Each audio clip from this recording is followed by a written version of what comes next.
chicas, chicos, ¿cómo andan? Calculo que la mayoría o todos ya me conocen y me conocen la cara. Mi nombre es Sebastián Giorgio, el profe Sebastián, y estamos en la materia de comunicación, cultura y sociedad. Espero que se acuerden el nombre y no me lo vuelvan a preguntar como me hicieron en las videollamadas. Comunicación, cultura y sociedad. Esta vendría a ser nuestra tercera clase virtual, pero es la primera en la cual yo involucro un video. ¿Por qué involucro un video? Porque quiero hacerles una evolución de los primeros dos trabajos, digamos, que me dieron, que me entregaron, y también del contenido de las clases, que bueno, por supuesto tienen su densidad, su complejidad, y tal vez la leen por partes, leen una parte en un momento, después la otra, hacen la tarea fragmentada. Por supuesto que esta clase es un complemento a su lectura, ¿está bien? Y a las videollamadas y a lo que vayamos avanzando semana tras semana. No explica el mundo esto, ni tampoco se puede comprender toda la materia, sino van a leer lo que yo les explico y los archivos que les envío adjunto. Dicho esto, también les comento que tengan precaución a la hora de entregarme un trabajo. Por supuesto que yo valoro que me entreguen un trabajo, no, ese es el piso. Pero después, cómo lo escriben, cómo lo redactan, el nombre que le ponen al archivo. Les pedí que pongan su nombre y apellido y la materia y o el año. ¿Está bien? Pero el nombre y apellido es fundamental, porque si no a mí me desorganiza todo. Y el año también es importante, independientemente si es con A o con B. Bueno, paso a explicar el contenido de esta clase. Acá me hice una especie de pizarrón imaginario para que aporte un poco de claridad, y si digo una palabra muy rápido, no se entiende, no se escucha bien, ustedes puedan seguir más o menos las ideas. Vamos en principio a partir de la idea de sociología y cuál es el cruce que yo quiero hacer con la comunicación, y después vamos a ir a las transformaciones que se vivieron con la Revolución Industrial y la Revolución Francesa. Arranco por acá porque es donde quiero prestar mayor atención. La sociología, como tal, estudia la vida social humana de los grupos y de las sociedades. Dice los grupos y las sociedades porque además de estudiar el comportamiento de un actor social o un actor individual, digamos, de sujetos, sino también estudia el comportamiento en grupo de esos sujetos y cómo esos comportamientos en grupos tienen que ver con una sociedad, ¿no? Pensar que esa sociedad es una sociedad homogénea, ¿no? Sin heterogeneidad, sin contradicciones, sin tensiones, sin grupos, ¿no? Sin disidencias entre los grupos, sería pensarlo de manera muy lineal. Sin embargo, yo acá me hice unas flechitas para poder pensar que la sociología puede estudiar desde el comportamiento humano o prácticas sumamente incorporadas y naturalizadas por nosotros, como es tomar un café o tomar un mate con alguien, o invitarlo a tomar un café o tomar un mate, con todo lo que eso implicaría, hasta la emergencia de movimientos sociales como el ecologicismo o el feminismo. Por supuesto que no es tan difícil estudiar el comportamiento referido a un mate, ¿no? Sino lo que quiero focalizar acá es el comportamiento de los individuos y prácticas sumamente naturalizadas e incorporadas por nosotros, que en realidad tienen que ver con un contexto y con una sociedad en la cual nos inscribimos. Entonces, como ejemplo, un militante por el ecologicismo o por alguna reivindicación del movimiento de mujeres, y una sociedad en la cual tiene normas incorporadas y prácticas incorporadas que dicen que están bien y prácticas incorporadas que dicen que están mal. Por ejemplo, no es lo mismo tomar un mate que un grupo de personas se drogue. Es algo que, más allá de que está prohibido por la ley, está bien o mal visto, o se puede o no se puede hacer. Entonces, como ejemplos, se los digo, ¿por qué? Porque cada uno de nosotros, ¿no? Ustedes, yo mismo, un amigo, sus padres, otros profesores, otros compañeros de la escuela, de la cursada, vamos desarrollándonos en una sociedad, por eso puse la idea de personas y de sujetos, vamos a intentar focalizar en la idea de personas. Yo les explico por qué prefiero la idea de sujetos, porque somos sujetos vinculados, relacionados y sujetados por vínculos para con otros. Digo, vínculos de poder, económicos, ¿no? De jerarquías sociales. Pero bueno, eso es otro debate que tal vez no es nuestro foco principal. Entonces vamos a decir personas. Entonces nosotros como personas nos vamos desarrollando en una sociedad la cual tiene normas, prácticas, creencias que están normativizadas, que nos dicen lo normal y lo anormal, o lo más común y lo que no es común, lo que está bien y lo que está mal. Y nosotros, por más que algunas las identificamos, ¿no? El amor romántico podría ser un ejemplo, tal vez, digo, que las nuevas generaciones empiezan a criticar esta idea de amor romántico o de amor para toda la vida, pero no es que siempre estuvo en tensión. En momentos históricos sí, ¿no? Y en otros momentos históricos no. En este estamos viviendo un momento histórico en el cual hay algo de esa sociedad normativizada, referida a el amor para toda la vida, que empieza a estar en tensión, en contradicción. O por ejemplo podríamos pensar el rol de la mujer o el estereotipo de belleza, ¿no? Que se empieza a criticar cada vez más, o los cuerpos con determinada belleza que se empiezan a criticar y empiezan a ser cuestionados. Pero entonces nosotros como personas empezamos a desarrollarnos y a vincularnos, a crecer, a constituirnos como sujetos, o como personas, por la redundancia, en una sociedad que nos admite o no nos admite, ¿no? Entonces este hecho de pertenecer a esa sociedad o esos grupos que componen la sociedad y yo ir perdiendo cosas mías y también ir involucrándome en aspectos que tienen que ver con la sociedad, tienen un reflejo en mi manera de ver el mundo, en mi perspectiva de ver el mundo. Acá es donde tenemos que prestar más sobre atención. ¿Por qué? Porque esto que viene a plantear la sociología respecto al comportamiento de los sujetos, de los actores, de las sociedades, empieza a tener que ver con nuestro objeto, que es la comunicación. Porque eso que pensamos, eso que decimos, eso que creemos, eso que pensamos que viene en nuestra cabeza, en realidad tiene que ver con una construcción de sentido entre actores, entre personas, entre actores que forman esa sociedad. Y acá nos metemos en un tema bastante complejo, que es el sentido común. Ese sentido común, ese que repetimos todo, eso que nos atraviesa a nosotros, ¿no? Y no tenemos que decir, este es mi sentido común, sino que es más inconsciente que otra cosa, tiene que ver con nuestro vínculo como personas con esa sociedad, con eso que incorporamos, eso que no incorporamos, eso que rechazamos, dónde nos vamos involucrando. Entonces, sujeto, sociedad, bueno, se van desarrollando dialógicamente, ¿no? Yo acá hago una flechita y acá hago otra flechita. ¿Qué quiere decir esto? Que no hay el desarrollo de ninguna persona sin la pertenencia a una sociedad, y que en esa sociedad hay determinado orden social, una estructura que la organiza y una organización jerárquica.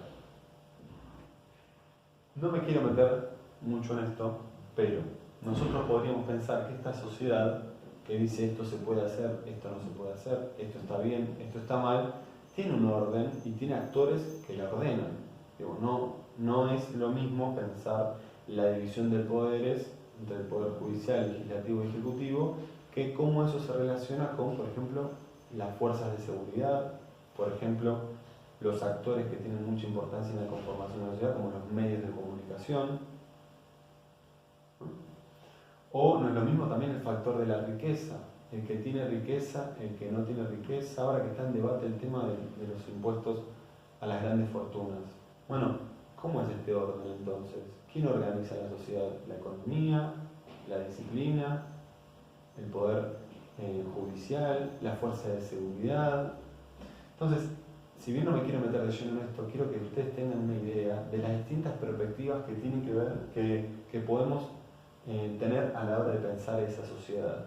Y como nosotros, como estudiamos la comunicación, que es un proceso en constante transformación, podríamos pensar que la idea que nosotros tenemos de seguridad, de éxito, de reconocimiento, ¿no? influye mucho en nuestra manera de ver el mundo, de belleza, de estereotipos lindos, feos, gordos, flacos, esbeltos, bajos. No, todo eso tiene que ver también con nuestra manera de ver el mundo. Entonces, en principio vamos a pensar que nuestro pensamiento, nuestra idea de ver el mundo no nace de un repollo, no nace solamente de nosotros como individuos, sino que se relaciona con otros, con un imaginario colectivo, compartido con otras personas. Y nosotros ya no somos el origen del pensamiento, sino que somos un producto que se vincula con otros y que a partir de esas relaciones vamos incorporando distintas ideas. Esas ideas no son genuinas, no es amor y paz para todos, sino también tienen muchas tensiones, ¿no? Cosas complejas que no nos gusta a ninguno. Digo, decir qué se puede y qué no se puede hacer en la sociedad, bueno, también en nuestro crecimiento, en nuestra perspectiva, en nuestra constitución como sujetos, nos va a influir muchísimo. Entonces, principales ideas que quiero que queden claras. La sociología, entonces, es una disciplina que, si bien nace a fines del siglo XVIII, estudia, que ahora no vamos a meter con eso cortito, pero estudia la vida social humana, el comportamiento de los sujetos, de los grupos y de las sociedades. ¿Qué es lo que nos interesa a nosotros?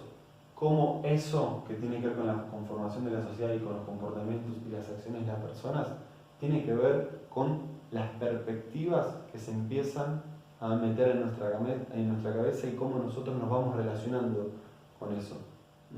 Digo, no podríamos pensar que nuestra manera de ver el mundo, ¿no? Y ponerlo en palabras, o en imágenes, o en símbolos, está separada o va por otra vía de la manera en la cual se desarrolla una sociedad. Lo que está bien visto, lo que está mal visto. Podríamos pensar incluso, yo no les pregunté esto, pero ser doctor, ser abogado, o ser ingeniero, tal vez está mucho mejor visto que ser enfermero, bueno, hoy no justo, pero digo, que ser taxista, que ser un profesional independiente, que ser autónomo, o que ser monotributista, o un paseador de perros, como ejemplos.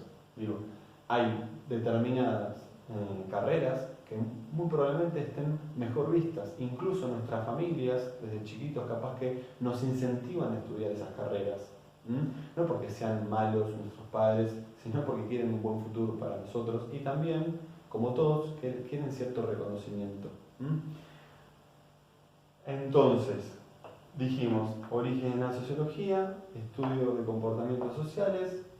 Las personas y las sociedades no se pueden pensar de manera paralela, sino que hay una relación dialéctica entre uno y otro, y en el medio de estas personas, de estas sociedades, están ciertos mediadores sociales, ciertas instituciones intermedias, como la familia, como la iglesia, como un club de barrio, como un lugar de encuentro, como cualquier institución intermedia, que van ocupando un lugar relevante en nosotros. Los medios de comunicación también son un actor que de manera mediada media la realidad y nos influye muchísimo, nos condiciona en nuestra manera de ver el mundo, pero no nos impone, no nos determina absolutamente nada. Bueno, entonces, dicha esta primera idea, paso a la segunda, que es, bueno, la sociología como tal tiene sus orígenes en estas dos grandes transformaciones, grandes revoluciones, la revolución industrial y la revolución francesa. La primera, la revolución industrial, me parece importante resaltar las consecuencias que tiene en la vida de los seres humanos, ¿no? Digo, la cuestión social, el cambio, la transformación de las sociedades hace emerger la cuestión social, cómo se está organizando nuevamente esta sociedad burguesa que nace a fines del siglo XVIII. ¿Qué condiciones tienen los trabajadores? ¿Qué condiciones deplorables? De vivienda, de salubridad, de higiene, de compartir con otros. ¿Hay tiempo libre? ¿No hay tiempo libre? ¿Cuál es el factor del tiempo que empieza a ser cada vez más determinante en la vida de las personas? ¿Qué pasa con esta fuerza de trabajo que las personas venden y son esclavos entre 10 y 12 horas diarias para con otro que tiene mayor poder adquisitivo, ¿no? Estos burgos que empiezan a concentrar riqueza y que hace que personas tengan tiempo libre y que otras personas tengan que depositar todo su tiempo libre en una unidad productiva, en una industria, una empresa, en un comercio, etc.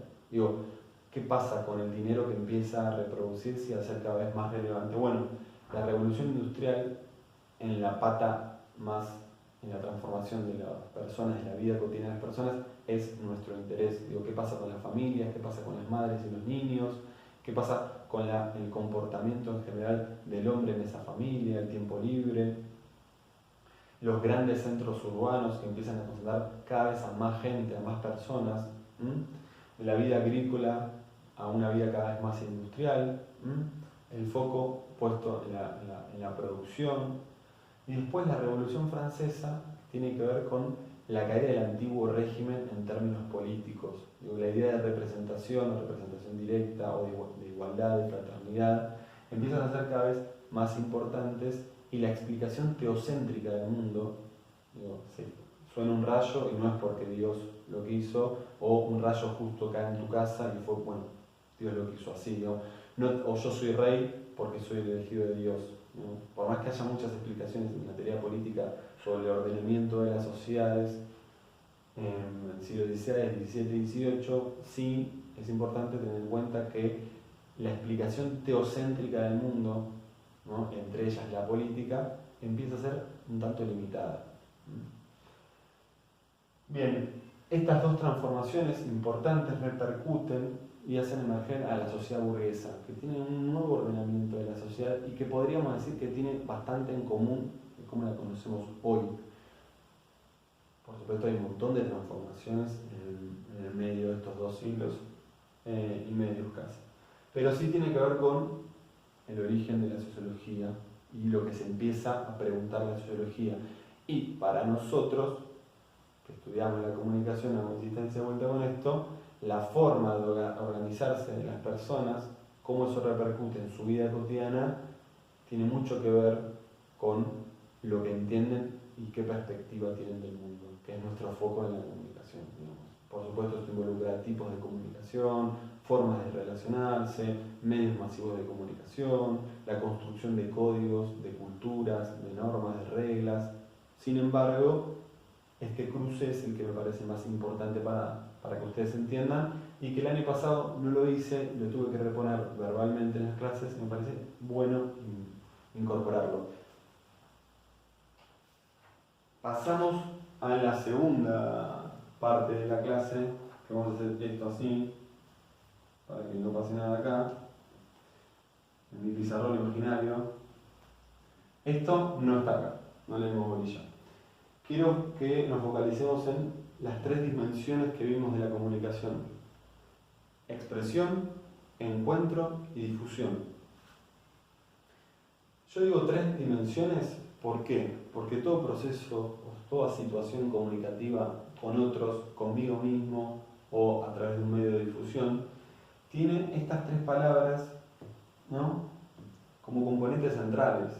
Podríamos pensar que en un medio de comunicación, o yo diciéndole algo a alguien, puedo articular un poco de expresión, de expresar algo, de encontrarme con ese otro en lo que digo, y si esto tiene mayor grado de repercusión, podría difundirlo. Lo que quiero decir es que no es que para cada situación comunicativa haya una sola dimensión, sino muchas veces cohabitan las 3 dimensiones. Las 3 dimensiones son expresión, encuentro y difusión. Y dependiendo cuál prevalezca por sobre otra, podríamos caracterizarla por, bueno, esta es una situación comunicativa en donde prevalece el encuentro, prevalece la expresión o prevalece la difusión de algo. Entonces, yo acá me anoté 3 ideas importantes para tener en cuenta que en toda situación comunicativa puede haber la transmisión de un dato, de una información, un dato objetivo, la interacción simbólica con otros, digamos que cuando yo ya no estoy transmitiendo un dato objetivo, sencillo, cortito, simple, ya estoy interactuando con otro, a ver si me entendió, si no me entendió, si me faltó algo, etc. Y también cuando yo expreso mis pensamientos, gritados al aire, en mi inconsciente o en voz baja, o hacia otros, estoy expresando mi idea y me importa poco y nada lo que el otro escuche o cómo reaccione. Estas 3 ideas podrían ser cómo definimos la expresión, el encuentro y la difusión. Yo acá me anoté algo, no sé si se llega a ver, pero la expresión básicamente tiene que ver con expresar nuestra manera de ver algo, una situación X, y la ponemos en palabras y la decimos. No involucra a otros necesariamente. Es decir, yo puedo decir algo, me importa o no me importa el otro, pero lo voy a decir igual. O podría quedarme callado, podría escribirlo en un libro, escribirlo en una hoja o donde fuera, y estaría expresando algo que yo necesitaba expresar. Ahora, puedo hacerlo frente a otro o puedo hacerlo frente a nadie. Justamente el foco está puesto en yo expresar eso que creo. Muchas veces está limitada esta idea por el contexto en el que nos encontramos. ¿Y por qué? Porque siempre que yo digo algo, muchas veces estoy teniendo en cuenta el contexto y ese otro a quién va dirigido. No me voy a dirigir igual a un rector de una institución, a un profesor de una institución, a un amigo o a un padre. Son cuatro actores distintos. Entonces, ese encuentro es cuando yo estoy logrando cierta interacción con otro, cierto entendimiento con otro. Y necesito, para lograr cierto entendimiento con otro, un código compartido. Un código no tiene que ver solamente con el mismo idioma, tiene que ver con el mundo de ideas que componen a cada persona. Entonces, yo, si me estoy refiriendo o estoy dialogando con una persona que es de otro contexto, que tiene otro estatus social u otro mundo en el cual se desarrolla, voy a tratar de acercar mis posiciones, de parecerme a esa otra persona, pero no porque quiera ser otra persona, sino porque quiero hacerme entender. Si yo voy a un kiosco o me refiero a un colectivero, voy a tratar de ser claro. Y capaz que con mi amigo o mi amiga, con el que está todos los días al lado, le hablo así nomás. No me importa si soy muy claro o no, me va a entender. ¿No?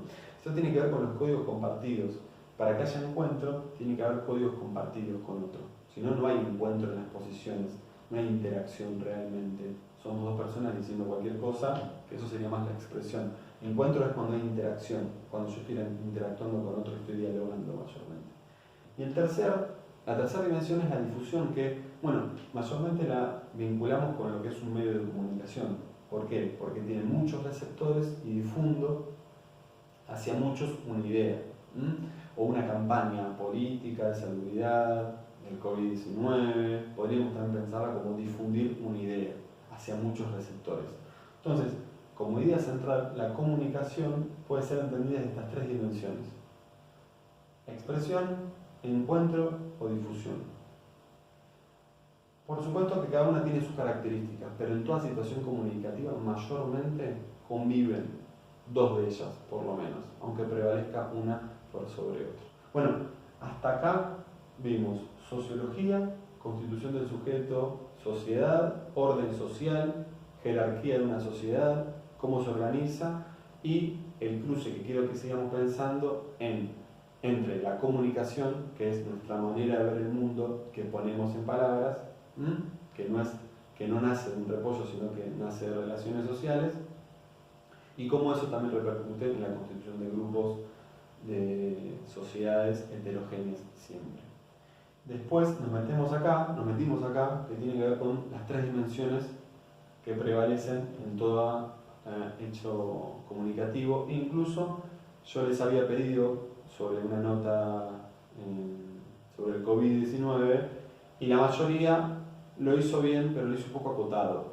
Yo quería que ubiquen que mayormente la característica